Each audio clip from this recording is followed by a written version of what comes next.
Hello everyone, welcome back to my channel. My name is Debbie Lee and I am here with the White Samurai Investment Group today. And I will just preface this video by saying it is a very busy day in the office today, so I need to keep my voice down a little bit because we have some high profile clients in the office today, which is why I will be using my little microphone. So, today we will be diving into something quite deeply personal, something that I have watched unfold countless of times over this past year, not just in the people that I coach, but in myself as well. Today, we will be talking about wealth, identity, and lifestyle, specifically what it means to be the first in your family to break the old generational patterns, how to practice calm financial decision making, even when your background taught you to panic, how to create a wealth attractive environment that supports your goals, and how self-trust becomes the engine that builds your wealth.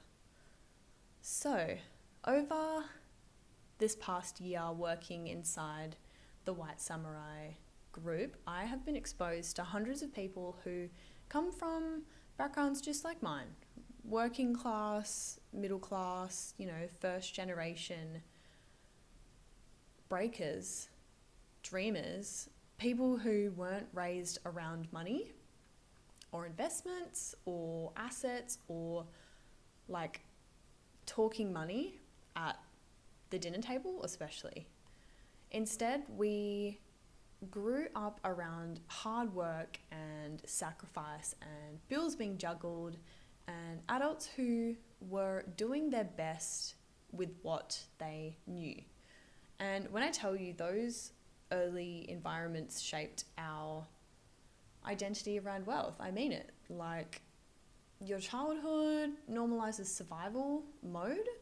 Your adult life, you have to work extra hard to shift into wealth mode. But not because you want wealth, but because your subconscious literally doesn't recognize it yet. So this is why becoming the first in your family to break the pattern is such a significant accomplishment and quite an emotional one as well. You are not just learning new concepts, you're unlearning old reactions. You're not just trying to budget, learning how to budget now, you're rewriting your inherited system and beliefs about money.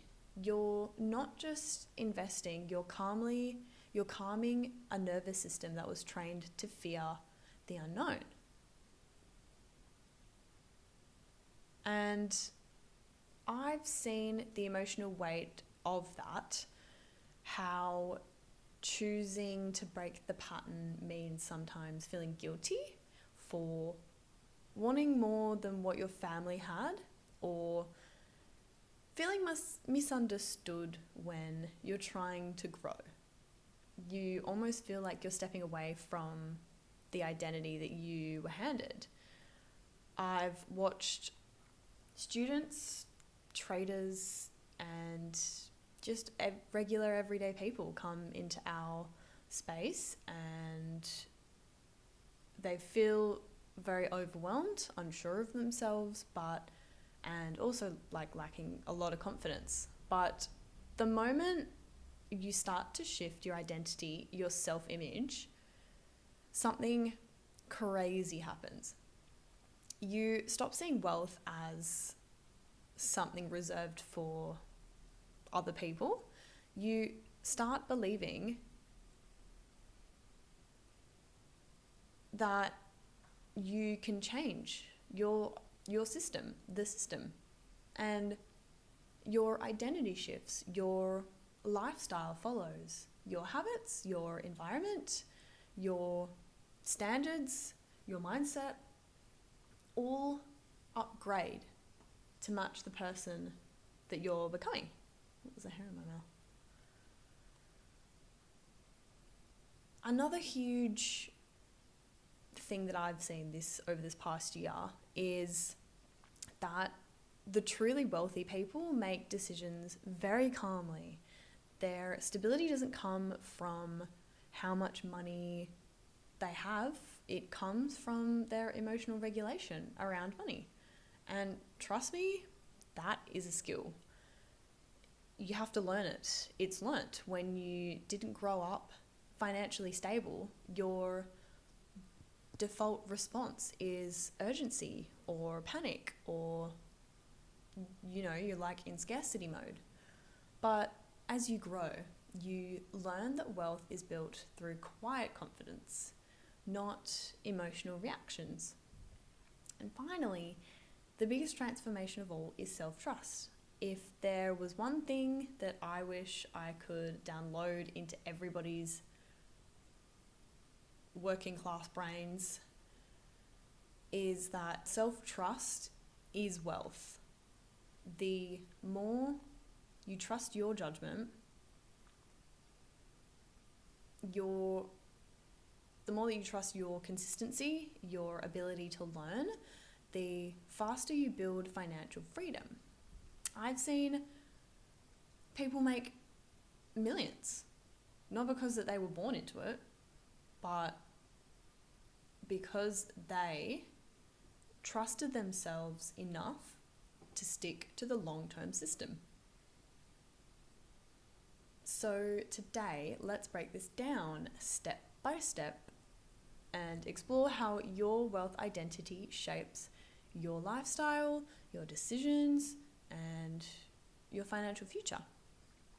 So, before we get into all of the steps, I am going to give us a little story. So, this story is about someone that I met, a woman. I met her during, where did I meet her? I met her during a workshop. So I'll call her Maya. I've used Maya before, but it's easier that way. So she was 32.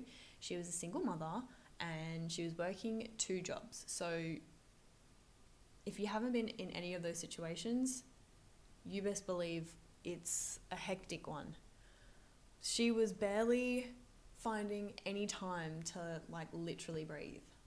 But when she came into the workshop, she had this fire behind her. She, she wasn't burning out, but there was something in her. And she said that she didn't want her daughter to grow up watching her stress about every bill like she did with her mum. That sentence alone, when she said that to me, it just really hit me, because that's exactly how I felt. That's what I thought growing up.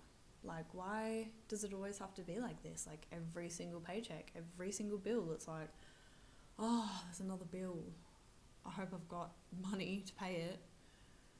So when Maya grew up, money was always a source of tension in her house, not because her parents didn't love her, but because they were just drowning.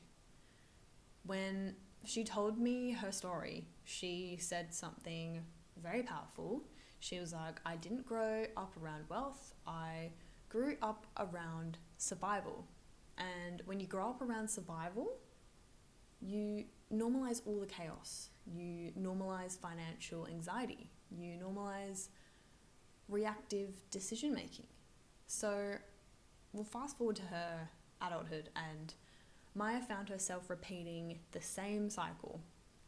Not because she didn't lack any intelligence or any ambition or any jobs, because she was working too. But because she had inherited like that generational wealth thinking mindset and lifestyle, it was entirely just built on scarcity. So she told me that she felt stuck because every time she tried to save, something would come up every single time. Every single time she tried to learn about money, she felt overwhelmed. And every time she wanted to invest, the fear would just shut her down. So she could never break out of that cycle. But here's the turning point for her finally. During the workshop, one exercise involved writing down your current money identity, and she wrote, "I am a survivor." She wrote, "I am a survivor, not a creator, not a builder, not an investor, a survivor of money." When we moved on to the part after that, she needed to adopt. So when she wrote down that identity, she needed to adopt to reach her goals. She froze. She said she had never thought about the identity part.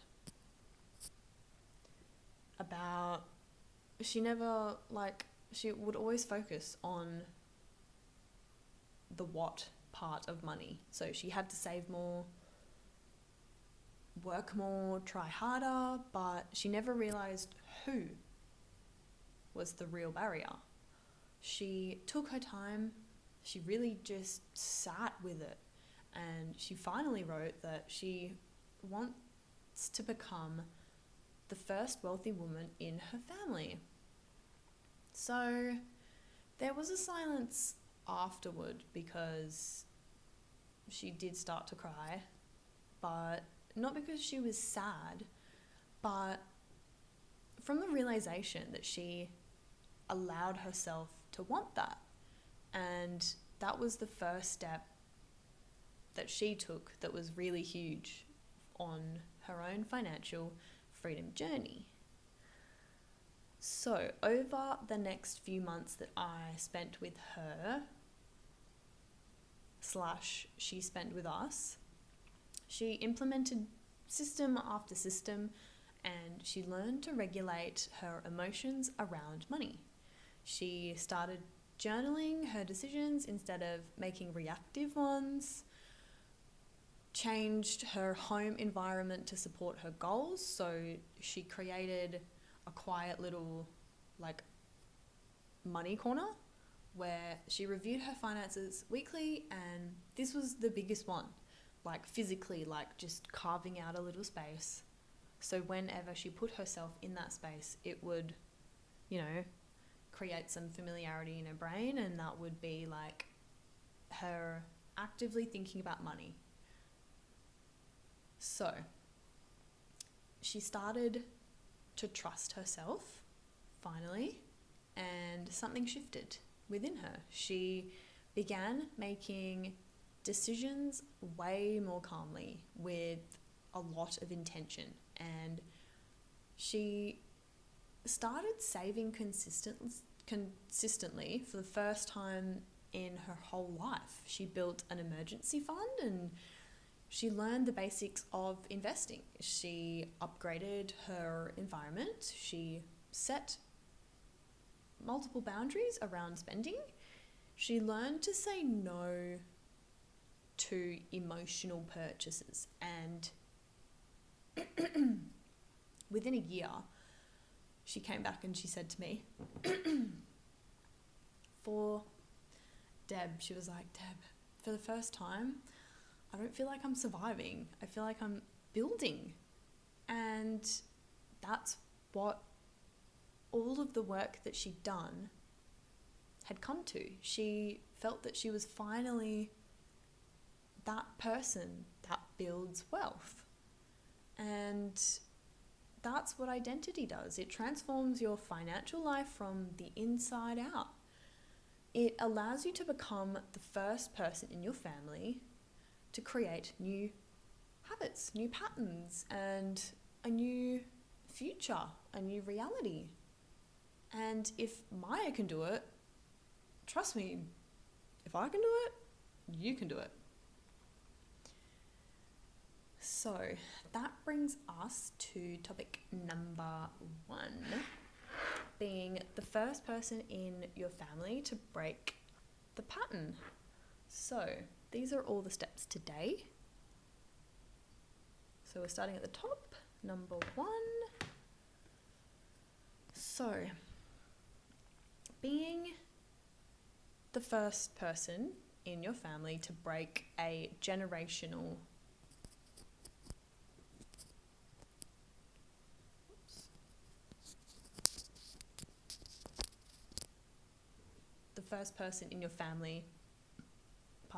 to break generational passed down financial habits and patterns is far more than a financial choice. It's an emotional, it is a environmental overhaul, it is your change of identity, psychological reconstructing of your brain and your behavior, and it just transforms. It's just transformational. People talk a lot about breaking generational curses, but they rarely talk about the internal pressure or the guilt or the weight that comes with barely being the one who chooses a different path. It is not about making more money, it's about reshaping the belief system that you were born into. So just because you were born into something doesn't mean that, you know, like you have to stay this way forever, because I change and Maya changed. So when you come from a working class or like a barely surviving, struggling household, you inherit habits that were trained by scarcity. So you inherit avoidance around money, and there's a lot of emotional spending, there's a lot of fear of investing because it's very unknown and it seems like a bigger, wider topic than it actually is. So the guilt also around wanting more, like a sense of loyalty to struggle because it's what you know. This isn't a flaw, it's just conditioning. It was just the way that you know how to do things and how things have been done before. So the moment that you choose to shift from survival to wealth creation, you are essentially choosing to reprogram that conditioning, and that's both powerful and very difficult. I won't lie, it's a very difficult one. But here is what most people don't understand. Being the first person means you don't have a blueprint. So, well, until now. But, you know, it's all a work in progress. So, unless you know people that have done it, you don't have someone in your close family that is a very financially stable person that you can, like work off of and like ask them all of these different contextual questions, or, like have a conversation that's very relatable. So you don't have a family member teaching you about assets or investing, and you don't have generational wisdom guiding your decisions either. You don't get to call, like your uncle and be like, hey, Uncle Bob, how do taxes work on dividends? You know, like you are teaching yourself through trial and error, but you are building wealth literacy from scratch. And because of that, you may feel alone on this journey, but you don't have to be alone. Your family may not understand why you're saving aggressively, or even why they think that you're saving aggressively. I wouldn't say that it's quite aggressive, but like someone from the outside in might be looking and thinking, oh my God, like, why are they saving like that? But that's just because they don't get it. They don't understand investing. They may question why you don't want to live a little, you know? Why do you want to live a little? They see your discipline as unnecessary or like extreme. They may guilt trip you as well when you set boundaries, and you can't let your long-term goal disrupt you setting your boundaries. So, but they might try to, you know, like influence you a little bit, but not because they want to hold you back, just because they don't understand the path that you're choosing. And when you're the first, essentially, you're bridging two worlds. The world where you grew up in, and where everything was emotional and scarce and different and scary, and the world that you're building, where money is very intentional and strategic. It is a very bold, courageous shift. And here's the bigger truth. Breaking the pattern doesn't always get celebrated. Sometimes it gets a little bit misunderstood. Sometimes it gets judged, or others are triggered by it, especially online if they don't know you. Because when you change, you unintentionally expose what others haven't changed yet. And that might be uncomfortable for everyone because, you know, pardon me, you might not be used to dealing with people like that. But here is the mindset that you will carry through. You are not dishonoring where you came from because you want more. You are honoring your lineage by evolving it. So, being the first person in your family to change your ways does not mean you are rejecting your family. It means that you are rewriting the history so the next generation doesn't have to start from scratch like you did. When you build assets and systems and knowledge and emotional regulation around money, you are creating a new baseline for your future family, your children, your grandchildren, your nephews, and, you know, everyone else that isn't here yet. So the shift begins with identity. It begins with saying, I am allowed to build wealth. I am allowed to step out of the survival mode, scarcity mode. I am allowed to learn new systems. I am allowed to be the one to do this first, differently. When you shift your identity, your behavior follows. And wherever your behavior goes, your lifestyle changes as well. Your entire family's tree changes in a good way. So generational patterns are not broken by one big decision. They are broken by small, consistent decisions repeated over time. You choose to save $50 instead of spending it because you've had a big week. You choose to learn the basics of investing because you don't want to avoid these conversations about money. You want to learn about them. You choose to say no to certain financial habits that no longer serve you. You choose to stay calm during financial setbacks instead of spiraling, and you choose to position yourself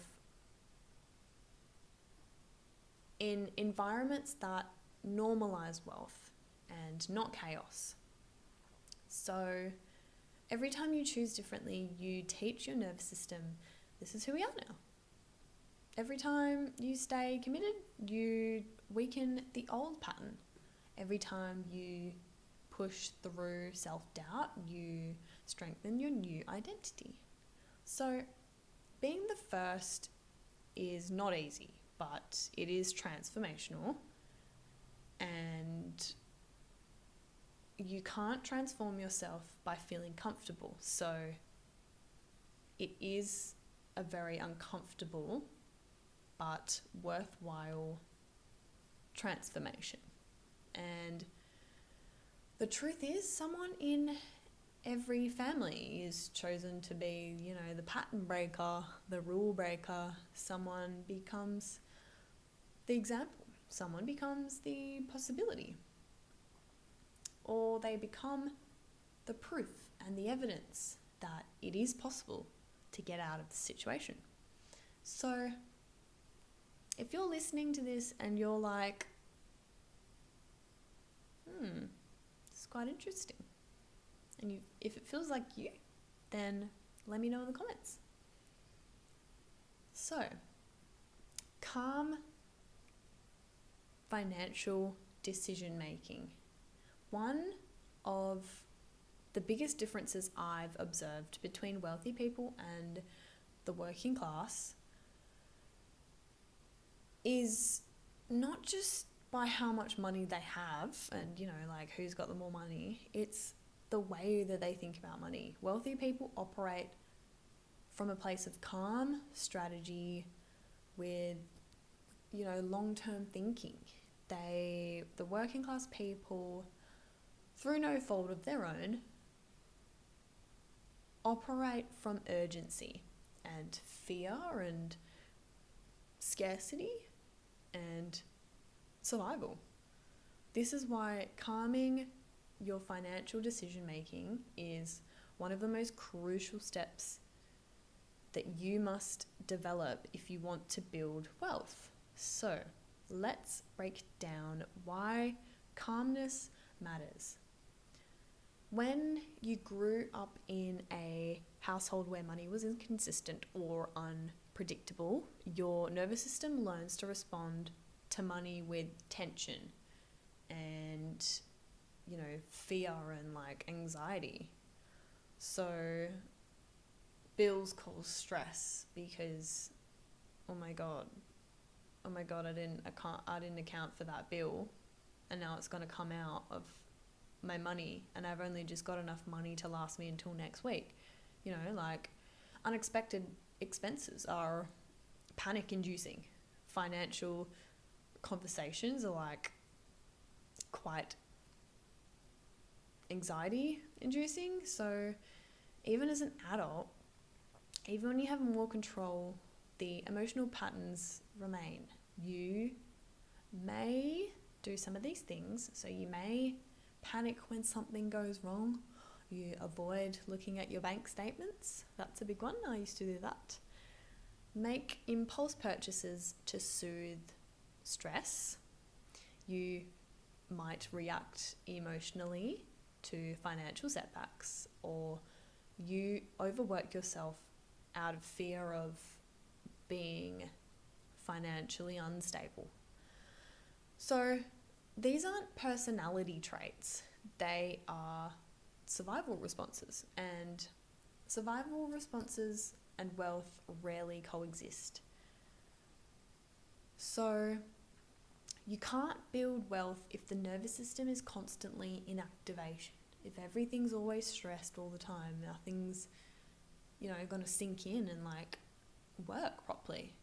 So you can't expect yourself to invest long term if this is a constant feeling that you're in. And you can't invest long term if every dip in the market might cause you to stress a little bit. So you can't stick to a plan if emotions override your logic. You can't grow if you react instead of responding. Calmness is not about being emotionless. It's just about building emotional regulation. So your decisions are based on strategy and not fear. Here are the pillars of calming financial decision making. So, number 1. Actually, I'm going to see how many steps there are. There's quite a few. How many? 5, okay.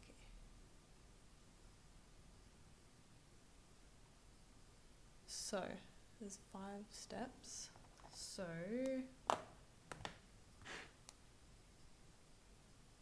number 1, you want to slow down your response window. So what does that mean? Slowing down your response window. That means most people make financial decisions in under 30 seconds. So it feels like more of a reflex instead of a reflection. Wealthy people take hours, sometimes even days or weeks if they need. They don't react to pressure. They buy time and not emotions. So you can implement this for yourself by creating a 24-hour rule for any emotional purchases. If it's still logical tomorrow, maybe you can consider it. Number 2, you want to build your knowledge base. So calmness comes from competence and scarcity comes from confusion. So when you learn how systems work, like trading and investing and saving and taxes and compounding and interest, you naturally feel a little bit calmer because it's not unknown anymore. This is why wealthy families prioritize financial literacy in early life. The more that you know, the less that you fear. What was that?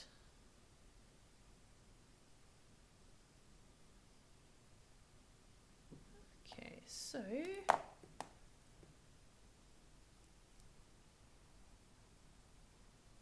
build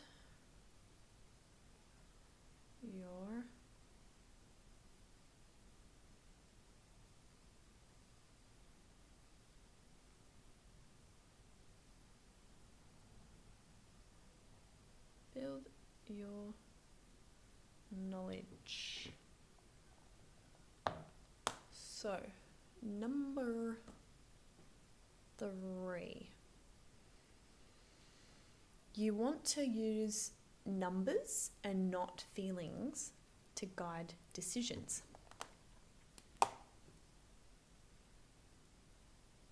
Let me move that one.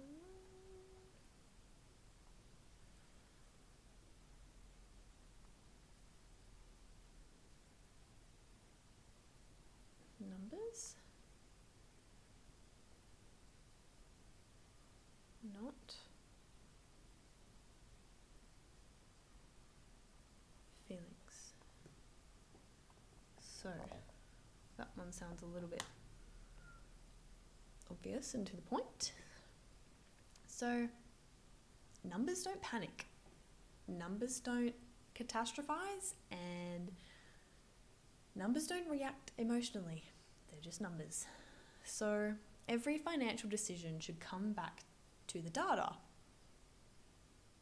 If I can afford this without compromising my plan, I could consider it. What's the opportunity cost? What's the long-term impact?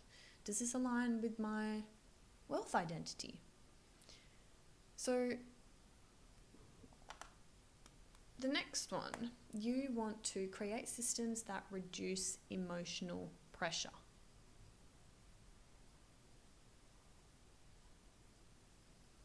Systems that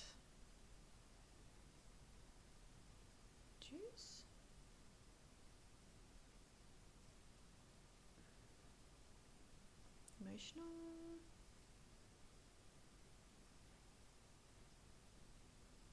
emotional pressure. I'll just leave that open. Oops. So you want to create safety, obviously, Deb. So systems, you want to create systems that create safety, because safety creates calmness. And when you have automatic savings, a budgeting structure, a set investment plan, some emergency funds, and debt strategies, you no longer feel like every decision is life or death. So the last one, you want to accept that setbacks are normal. Set are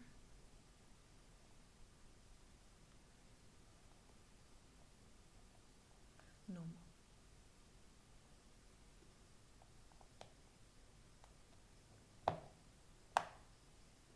So, calm people understand that money has seasons, just like the actual seasons. There are some months that are full of growth, and there are others that just don't grow. Looks like they don't do anything at all. There might be times where everything aligns, and there are times when there are also unexpected bills because life happens. There is nothing wrong with you when things go off plan. Nothing is failing. This is just life. That's what happens. The more that you accept this, the calmer your responses become, because setbacks stop feeling like personal failures, and it just feels like they're a part of life. So when you integrate calmness into your financial life, you begin operating like someone who builds wealth consistently and strategically. So you're no longer the person reacting to life. You're just the person directing it. You're directing your life. So that brings us to topic number 3. We want to build an environment that supports wealth, attractive wealth building, and, pardon me, self-trust creates wealth. So your environment is either reinforcing your wealth or reinforcing your scarcity. But most people underestimate how powerful this is. Wealth is not just about building through your actions, it's about building through your identity and your environment and your surroundings and your habits and, what your signals are sending to your brain.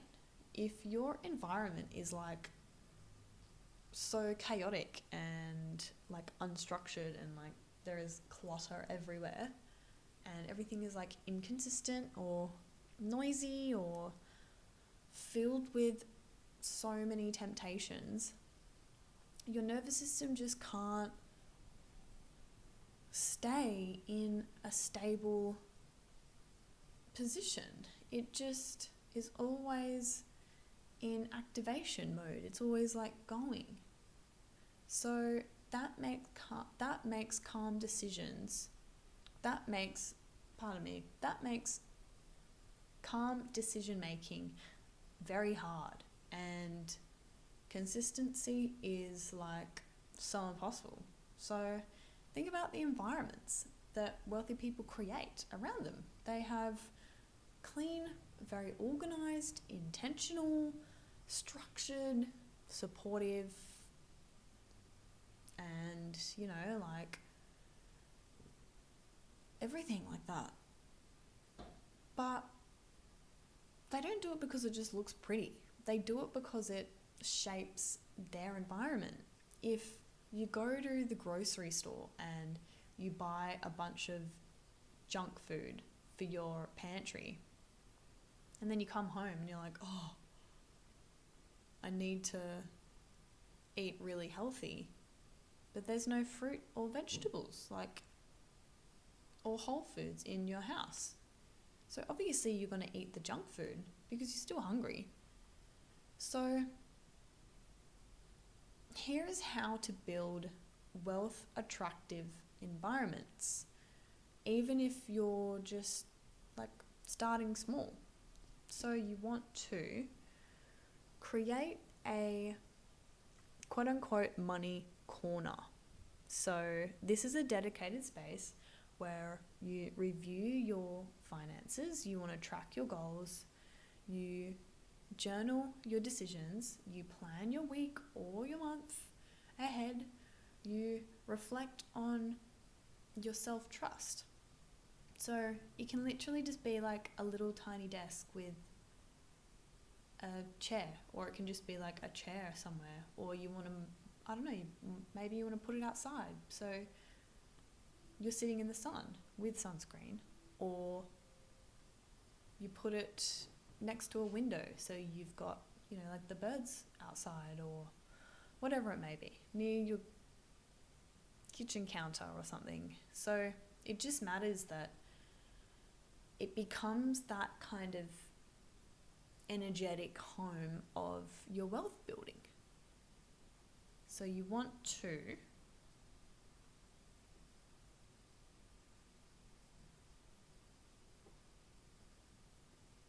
So that was creating a wealth corner.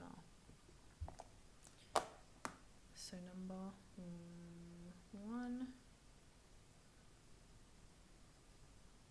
create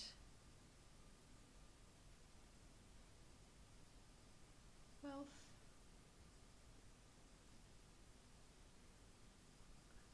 corner. Number 2, you want to remove visual chaos.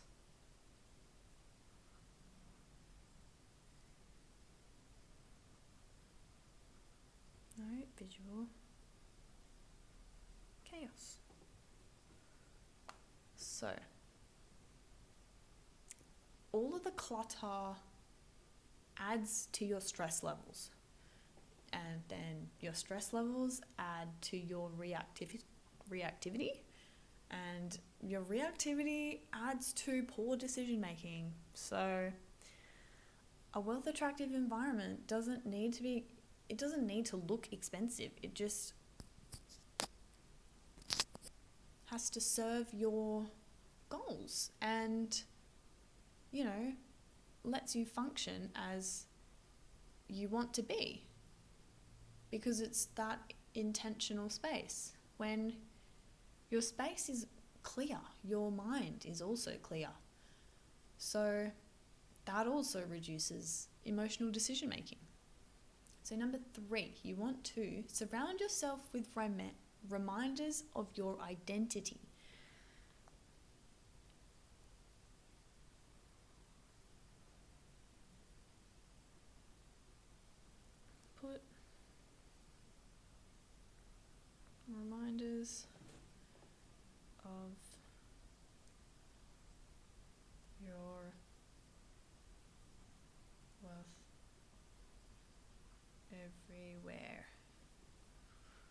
so you can read that. So, you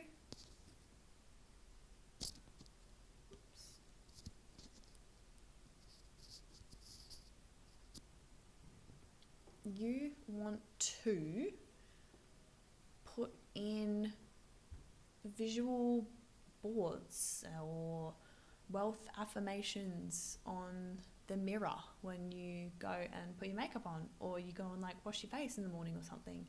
You want to put your goal list somewhere very easily in view all the time. You want to have books about money just lying around so you can just like pick it up if you're bored.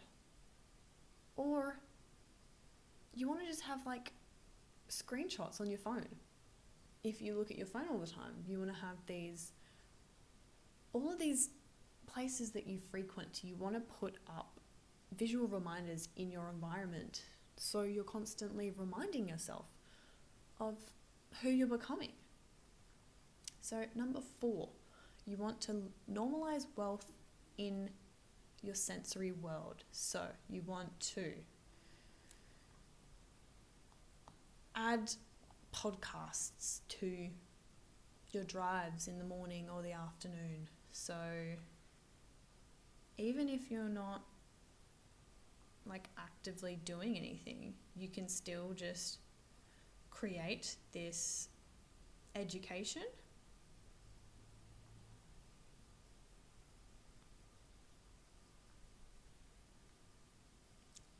How should I write that?